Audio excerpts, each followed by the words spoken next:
Today is Wednesday, May the 8th of 2013, and Doug has a beautiful National amp here that he's going to describe for you. So tell us about it, Doug. Well, David, I thought the audience out there in video land might get a kick out of this. It's a very unusual amplifier, and it was originally intended to be just simply a bass amplifier.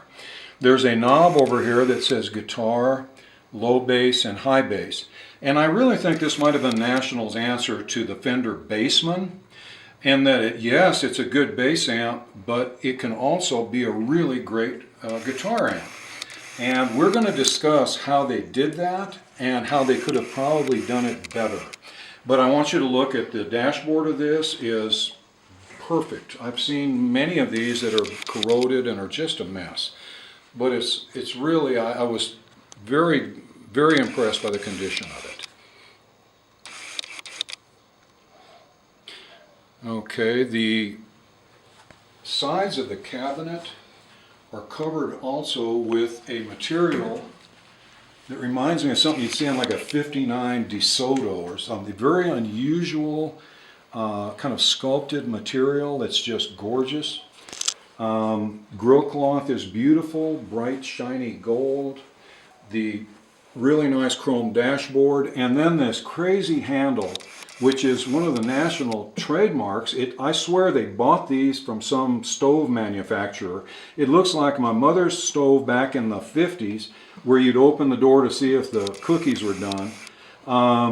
I've actually, and I hate to admit this, I've gotten some bargains on amps, on National amps, by complaining about the hideous stove handle that was put on top, and the people would be apologetic and cut the price a little, not knowing that it's really the right handle. Don't tell anyone. Okay, more of that really nice material on the side. All of this, the physical characteristics of this amp lead me to feel that this is one of the most beautiful amplifiers ever made. I just think it's spectacular. And once you can get it to function as well, you really have something on your hands.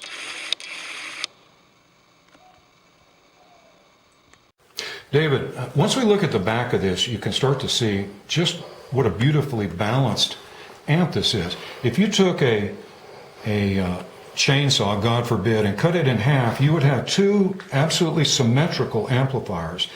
Each of the speakers has its own separate output transformer, amplification tube set, and portions of the power transformer. Okay, the chassis surface is chrome plated with the lettering still intact. Very fragile, that silkscreen lettering. You know, people know that if you even rub that with some Windex, it's going to go away. And I was very pleased to see that it had persisted. The speakers are Jensen C12P speakers. Their code is 220652, which means that the 220 is Jensen, the 6 is 1966, and the 52 means the last week of 1966. So this amplifier was probably sold in 1967. The output of each of the sides of the amplifier are about 35 watts. So we have actually what amounts to two 35-watt amps putting out here simultaneously. Fairly powerful. The upper chassis is also plated and has the lettering for the tubes. We have plugs that help the upper chassis communicate with the lower chassis. All in all, just spectacularly nice and original, and to somebody who collects amps, the holy grail. Okay, David, let's go through the controls on this. We have the standby switch, and then the on-off. It has the line reverse, which in the old days, you'd engage either one of the input wires or the other as your hot wire. No longer is that necessary because I've changed to the 3-wire plug. We've got the bass and treble, the tone control, volume control. Very simple, two basic controls. We've got these lights on, and at first I thought because this light was over here by bass, it meant that it was in the bass mode, but no. What it is when you're in standby, both of these are lit to tell you you're in standby. When you go to play mode, this one goes out and this one stays on. So it's just a way to tell you what stage you're in. Down here now is the really important control. It has a guitar setting, it has a low bass setting, and a high bass setting. And I'm sure they put this out wanting to compete with the Fender Bassman, and they gave us these settings to, I guess, to try to convince the potential customer that that it would actually work well as a guitar amp. Here's what I found. And this one seemed to be absolutely pristine the way it came from the factory, so I don't think my observations are altered in any way by anything that's happened between the day it was made and now. But here's what I found. When you go to low bass, it works great as a bass amp. It did work great. But the high frequencies, if you put any into it, were very shrill. So it had what we call a scooped sound, where the bass frequency and the high frequency were very, very strongly portrayed, and the mid-range was pretty well eliminated or scooped out. When you went to high bass, much the same. You still had very strong bass response, but the treble was even worse. It was actually like fingernails on a blackboard.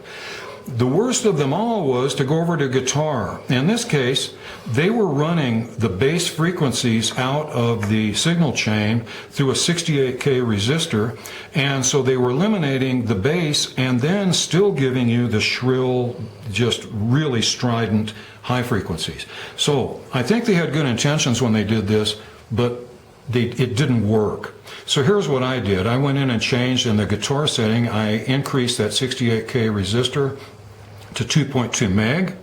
And then on low bass and on high bass, I put in a 0.002 microfarad capacitor in each of these settings to ground to filter off some of those really high annoying frequencies. The end result is a really nice, clean amp that has fantastic bass response and very pleasant treble response. And we'll demonstrate that in a few minutes, and I hope you agree. Okay, David, now we've got the mighty National Model 70 fired up here. It's in standby mode, so both of the neon indicator lights are eliminated. I'm going to take it off of standby, and you'll see that the second light went out. We'll go to the guitar mode first, and let's give it a try. You're going to see that it actually sounds like a pretty good clean channel.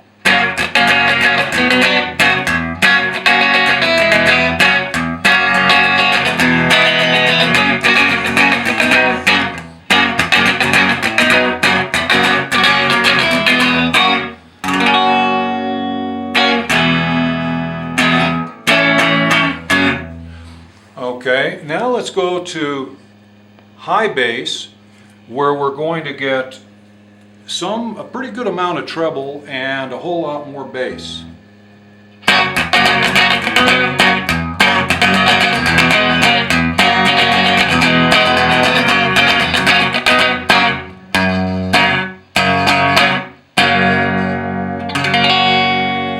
Now low bass is where it gets pretty thunderous.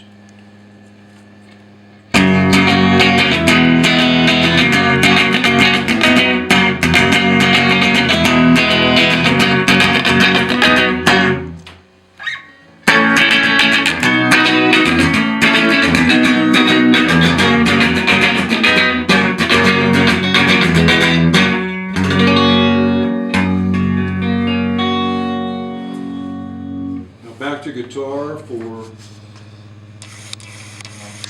major change in tone.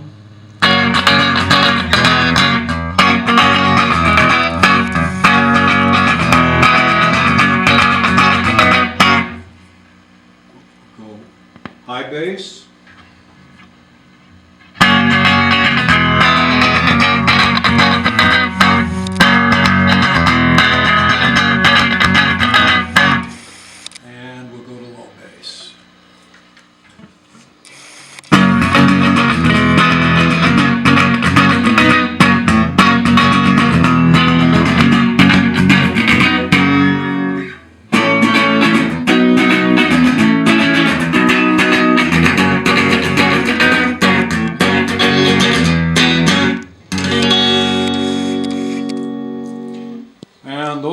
three different voices of the mighty 1966 National Bass Amp. I hope you enjoyed the tour and introduction to this fine old instrument, and I hope you can find one someday and tune it up and enjoy it like I'm enjoying this one.